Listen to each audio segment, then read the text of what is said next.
Serangan yang dilancarkan militer Israel ke wilayah pendudukan tepi barat Palestina menewaskan sejumlah anak-anak Palestina.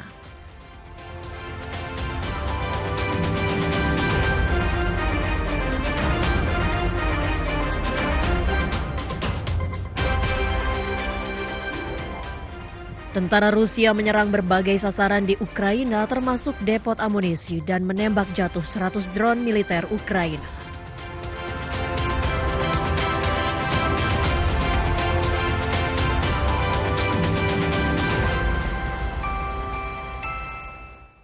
Halo, selamat malam saudara. Dunia Dalam Berita kembali hadir menjumpai Anda dengan beragam informasi dari berbagai penjuru dunia. Bersama saya Maya Karim, kita mulai Dunia Dalam Berita. Menit utama informasi Dunia Dalam Berita kami awali dengan serangan Israel ke wilayah Palestina tewaskan anak-anak. Ratusan Rusia serang depot amunisi Ukraina, kemudian militer Taiwan menggelar taktik pertahanan dan krisis imigran di Spanyol.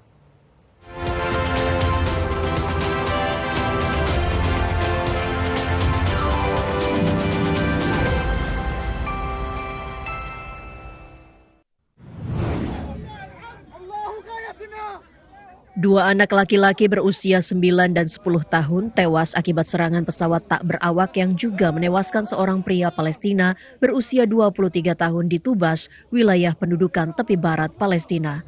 Jenazah anak-anak itu dimakamkan pada Rabu malam waktu setempat yang diiringi ribuan pelayat. Badan Urusan Anak-anak PBB UNICEF menyatakan sedikitnya 74 anak-anak terbunuh dalam 7 hari pertama tahun 2025 akibat kekerasan Israel di jalur Gaza, termasuk serangan terhadap zona aman yang ditetapkan secara sepihak oleh Israel.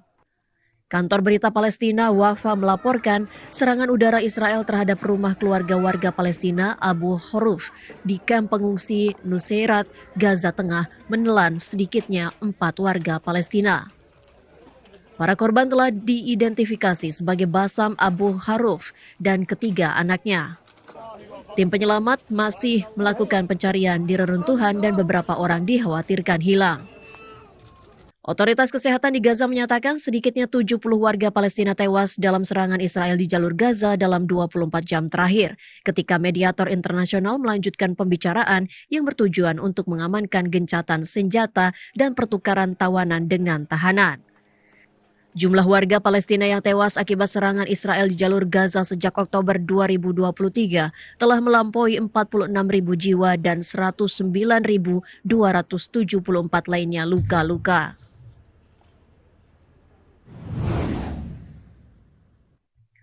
Tentara Rusia menyerang berbagai sasaran di Ukraina termasuk artileri, depot amunisi, dan stasiun pangkalan peperangan elektronik. Kementerian Pertahanan Rusia melaporkan sistem pertahanan udara Rusia menembak jatuh beberapa roket HIMARS dan lebih dari 100 drone dari militer Ukraina. Dalam operasinya di Kursk, militer Rusia menghancurkan sasaran seperti kendaraan lapis baja Ukraina. Sistem pertahanan udara Rusia menembak jatuh 32 drone Ukraina di berbagai lokasi, termasuk 11 di wilayah Saratov. Gubernur Saratov melaporkan satu perusahaan di kota Angels, Rusia terbakar setelah diserang oleh drone Ukraina dan 2 petugas pemadam kebakaran Rusia tewas dalam kebakaran itu. Di pihak lain, staf umum Angkatan Bersenjata Ukraina melaporkan hingga Rabu sore waktu setempat lebih dari 100 pertempuran terjadi di sepanjang garis depan. Pertempuran paling sengit terjadi di Pokrovsky dan Kurakhov.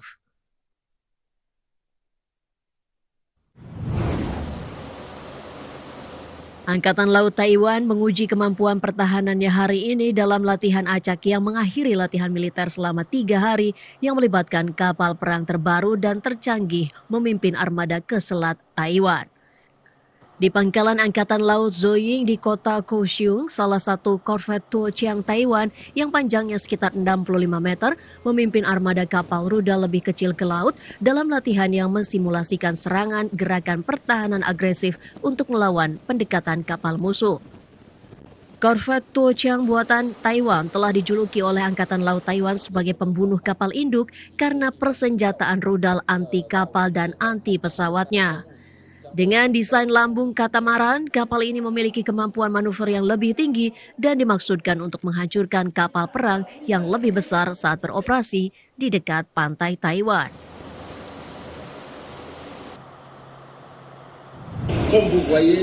Juru bicara pemerintah Chad, Abderrahman Koulemala, menyatakan situasi di kantor kepresidenan sepenuhnya terkendali pada Rabu malam setelah tembakan terdengar di dekat gedung di ibu kota negeri itu, N'Djamena.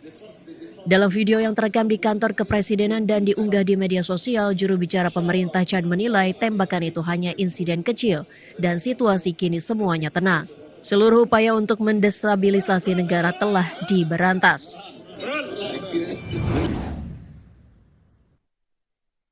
Seorang bayi laki-laki lahir di perahu imigran dalam perjalanan ke Kepulauan Kanaria, Spanyol.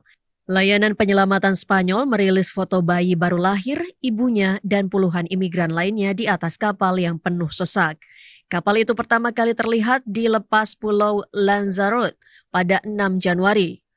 Ketika kapal penjaga pantai tiba, mereka menemukan ibu dan bayinya dalam keadaan sehat. 60 orang berada di dalam perahu imigran termasuk 14 wanita dan 4 anak-anak. Petugas medis merekomendasikan ibu dan bayinya dipindahkan ke rumah sakit dengan helikopter. Sementara itu, penjaga pantai Spanyol hari ini menyelamatkan 85 imigran ketika mereka melakukan perjalanan dari Kepulauan Kanari. Penjaga pantai membantu menurunkan para imigran sub-Sahara di pelabuhan Arguineguin di Pulau Gran Canaria. 7 pulau Spanyol di lepas pantai Atlantik Barat Laut Afrika sedang berjuang untuk menghadapi lonjakan imigran gelap, terutama dari Mali, Senegal, dan Maroko. Data terbaru Kementerian Dalam Negeri Spanyol menunjukkan Kepulauan Kanaria mencapai angka tertinggi kedatangan imigran selama 2 tahun berturut-turut dengan 46.843 kedatangan pada tahun 2024, yang merupakan 73% dari migrasi ilegal ke Spanyol.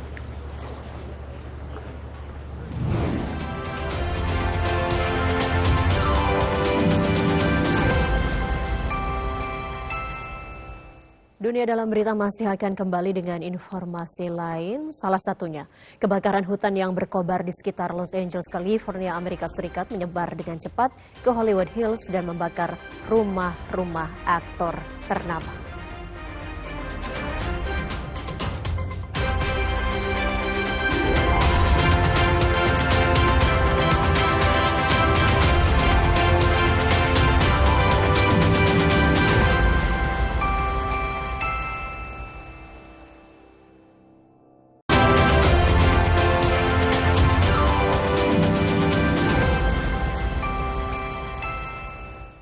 Anda kembali lagi bersama kami di Dunia Dalam Berita. Dewan Keamanan Perserikatan Bangsa-Bangsa menggelar pertemuan terbuka mengenai masalah Suriah di markas PBB New York, Amerika Serikat. Utusan Cina menegaskan masa depan Suriah harus ditentukan oleh rakyat Suriah. Dewan Keamanan PBB mengadakan pertemuan terbuka mengenai masalah Suriah pada Rabu waktu New York, Amerika Serikat. Perwakilan tetap Cina untuk PBB, Fu Chong, meminta masyarakat internasional untuk mengizinkan rakyat Suriah memutuskan masa depan negaranya berdasarkan keinginan sendiri. Situasi di Suriah saat ini berada pada tahap kritis dan menghadapi tantangan yang signifikan. Karena itu, Fu menekankan komunitas internasional harus memperkuat solidaritas dan tindakan terkoordinasi untuk mendukung dan membantu Suriah dalam mencapai stabilitas dan pembangunan. Cina mendukung kemajuan proses politik yang dipimpin dan dimiliki oleh Suriah.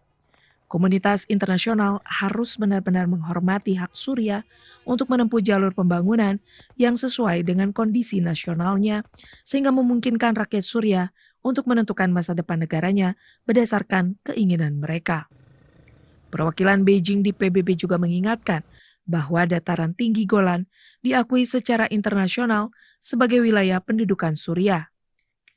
Karenanya, kedaulatan, kemerdekaan, persatuan, dan integritas wilayah Suriah harus dihormati dan resolusi Dewan Keamanan mengenai dataran tinggi Golan harus dilaksanakan.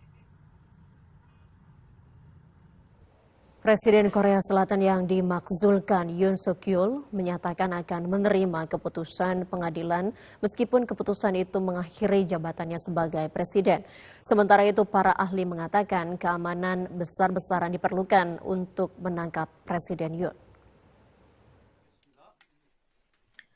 Presiden Korea Selatan Yoon Suk Yeol akan menerima apapun keputusan Mahkamah Konstitusi yang mengadili kasus pemakzulan parlemen terhadapnya, bahkan jika pengadilan memutuskan untuk mencopot Yoon dari jabatan presiden. Hal itu disampaikan pengacara Presiden Yoon, Yoon Kap-kun, pengacara Yoon, pada konferensi pers di Seoul. Yoon sebelumnya menolak permintaan pengadilan untuk menyerahkan laporan hukum sebelum pengadilan memulai sidang pada 27 Desember. Namun pengacaranya mengatakan ia bersedia hadir sendiri untuk memperdebatkan kasusnya. Presiden yang diskors itu telah berulang kali menolak panggilan dalam penyelidikan kriminal terpisah atas tuduhan bahwa ia mendalangi pemberontakan dalam upaya darurat militernya pada 3 Desember lalu. Sang pengacara juga mengatakan Presiden Yoon saat ini berada di kediaman resminya dan tampak sehat di tengah spekulasi mengenai keberadaannya. Sementara itu para ahli mengatakan keamanan besar-besaran diperlukan untuk tangkap Presiden Yoon. Dinas Keamanan Presiden PSS minggu ini telah membentengi kompleks kediaman Presiden Yoon dengan kawat berduri dan barikade bus untuk memblokir akses ke kediaman tersebut. Kediaman Yoon adalah villa di lereng bukit di distrik kelas atas yang dikenal sebagai Beverly Hills di Korea. Mantan perwira polisi senior dan anggota oposisi Partai Demokrat, Ryu Samyong mengatakan jika ada sekitar 300 hingga 400 orang di dalam kediaman presiden, maka diperlukan sekitar 10 kali lipat jumlah personel dan berbagai peralatan untuk menghilangkan barikade.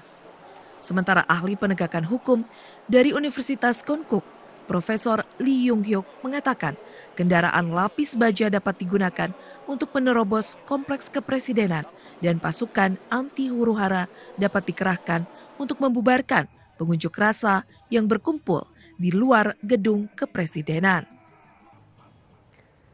Kebakaran hutan yang berkobar di sekitar Los Angeles, California, Amerika Serikat menyebar dengan cepat ke Hollywood Hills dan membakar rumah-rumah aktor ternama. Pihak berwenang telah memerintahkan lebih dari 100.000 orang untuk mengungsi. Truk pemadam kebakaran dan kendaraan darurat memenuhi Hollywood Boulevard diiringi bunyi sirine saat kebakaran hutan yang berkobar di sekitar Los Angeles, California, Amerika Serikat menyebar ke Hollywood Hills. Polisi menutup jalanan ketika Departemen Pemadam Kebakaran LA mengeluarkan perintah evakuasi di daerah dalam Hollywood Boulevard di selatan, Mulholland Drive di utara, 101 Freeway di timur, dan Laurel Canyon Boulevard di barat.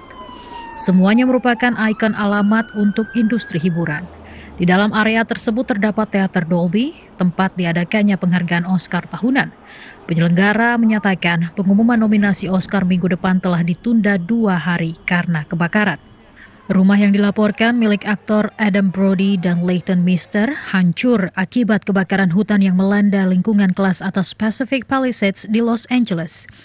Kebakaran Palisades menghabiskan 6.406 hektar dan 1.000 bangunan di perbukitan antara Santa Monica dan Malibu, menuruni ngarai Topanga hingga mencapai titik api alami di Samudra Pasifik pada Selasa. Kebakaran ini merupakan salah satu kebakaran paling merusak dalam sejarah Los Angeles. Kebakaran hutan yang berkobar di sekitar Los Angeles menyebar ke Hollywood Hills pada Rabu waktu setempat setelah 5 kebakaran lainnya di daerah tersebut menewaskan sedikitnya 5 orang, menghancurkan ratusan rumah dan menghabiskan sumber daya pemadam kebakaran dan pasokan air. Lebih dari 100.000 orang diperintahkan mengungsi karena angin topan yang kering menghambat operasi pemadaman kebakaran dan menyebarkan api yang telah membakar daerah kering hampir tanpa hambatan sejak kebakaran terjadi pada Selasa 7 Januari. Denmark menegaskan Greenland mungkin merdeka tetapi tidak akan diambil alih Amerika Serikat. Hal ini merespon keinginan Presiden terpilih Amerika Serikat, Donald Trump, untuk mengambil alih Greenland dan terusan Panama. Presiden terpilih Amerika Serikat Donald Trump menolak untuk mengesampingkan tekanan militer atau ekonomi sebagai bagian dari keinginannya agar Amerika Serikat mengambil alih terusan Panama dan Greenland. Putra Donald Trump, Trump Jr., tiba di ibu kota Greenland, Nuuk, dalam kunjungan pribadinya pada Selasa, tidak lama setelah ayahnya menegaskan kembali ketertarikannya pada Pulau Arktik yang kaya sumber daya itu. Usai kunjungan Trump Jr., Perdana Menteri Denmark, Mette Frederiksen, mengatakan orang-orang Greenland yang harus menentukan masa depan Greenland. Menteri Keuangan Greenland, Erik Jensen, menegaskan Greenland tidak untuk dan tidak akan dijual. Erik menyatakan Greenland mungkin merdeka, tetapi tidak akan diambil alih Amerika Serikat dan pihak manapun. Penolakan terhadap keinginan Trump juga disampaikan Parlemen Denmark dan Menteri Luar Negeri Denmark Lars Løkke Rasmussen yang menyampaikan Denmark sedang tidak mengalami krisis. Sementara itu, Menteri Luar Negeri Prancis Jean-Noël Barrot menyatakan tidak akan membiarkan negara lain mengancam kedaulatan perbatasan Uni Eropa. Berbeda dari pernyataan Trump, Menlu Amerika Serikat Antony Blinken menyatakan keinginan Presiden terpilih Donald Trump untuk mengambil alih Greenland bukanlah ide yang baik. Dunia dalam berita masih akan kembali dengan informasi lain. Salah satunya, Tottenham Hotspur menang 1-0 atas Liverpool pada leg pertama Piala Liga Inggris.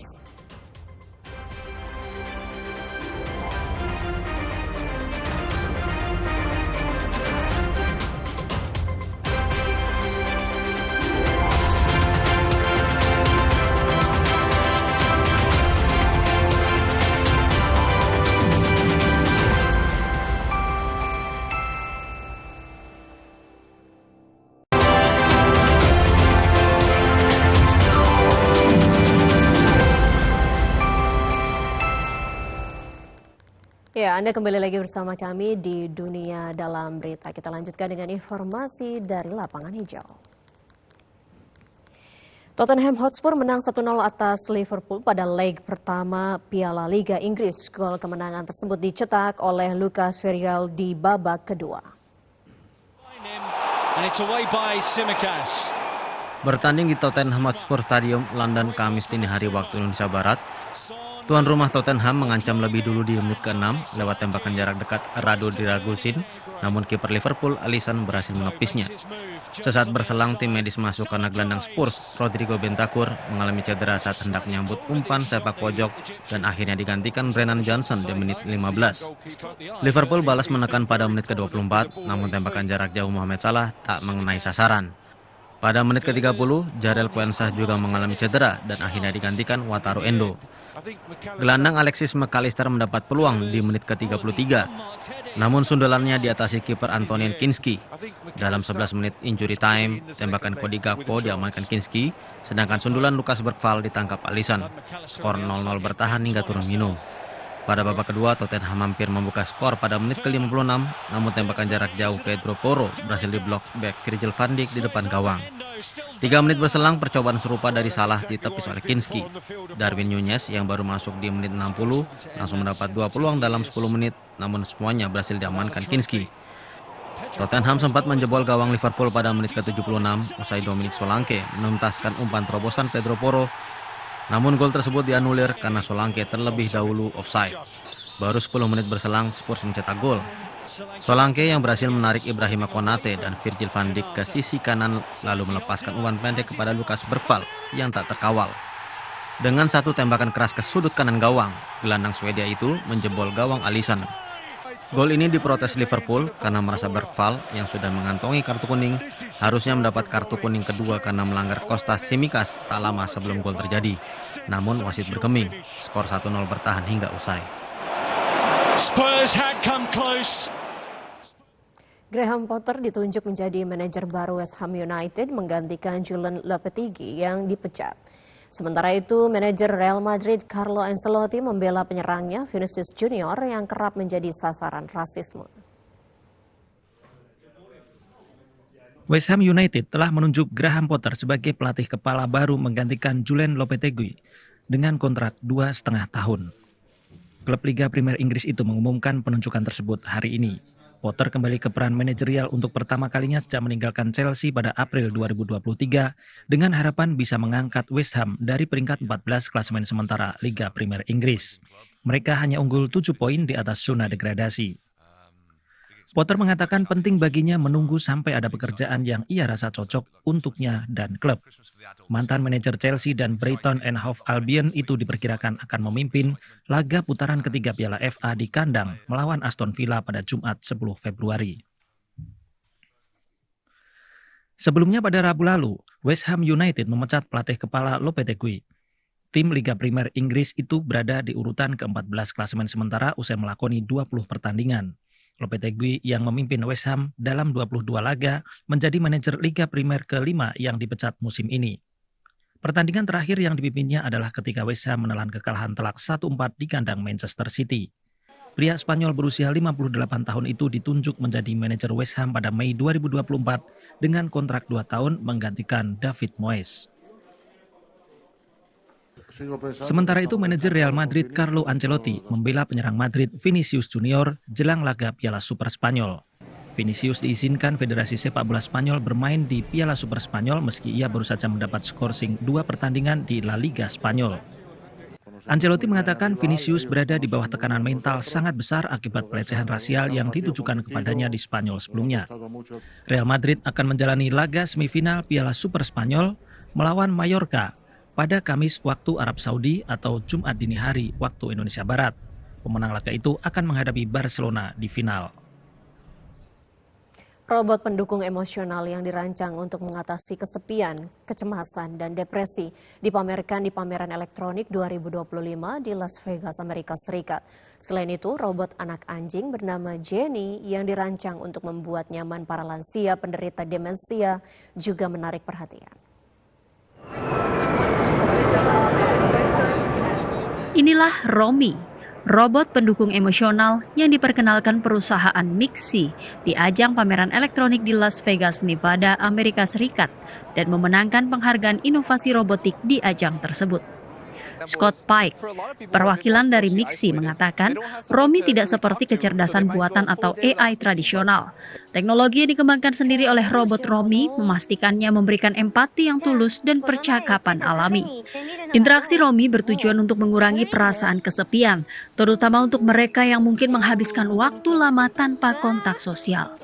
Robot kecil itu akan menyapa pengguna di pagi hari, menyambut mereka di rumah sepulang kerja, dan terlibat dalam percakapan sehari-hari tentang aktivitas pengguna. Pike mengatakan robot itu sangat efektif membantu para manula yang terisolasi di panti jompo di Jepang. Saat ini, Romi hanya dijual di Jepang dengan harga sekitar $570 Amerika atau 9,2 juta rupiah.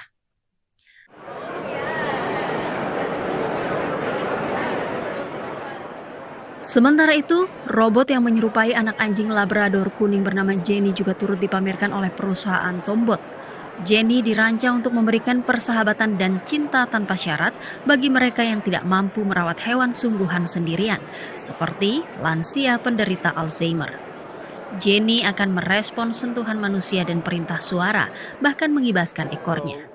Jenny digagas oleh Tom Stevens yang terinspirasi dari ibunya yang didiagnosis menderita Alzheimer pada 2011 dan harus menyingkirkan anjingnya demi keselamatannya. Tom berharap teknologi ini akan merevolusi cara orang tua dan mereka yang menderita demensia dirawat di masa depan. Robot pendamping ini dirancang untuk meringankan gejala perilaku dan psikologi seperti kesepian, kecemasan, dan depresi, serta mencegah pengguna mengalami interaksi berulang dengan Jenny. Ya, berikut kami hadirkan perakiraan cuaca kota-kota besar mancanegara berlaku mulai esok pukul 7 waktu Indonesia Barat.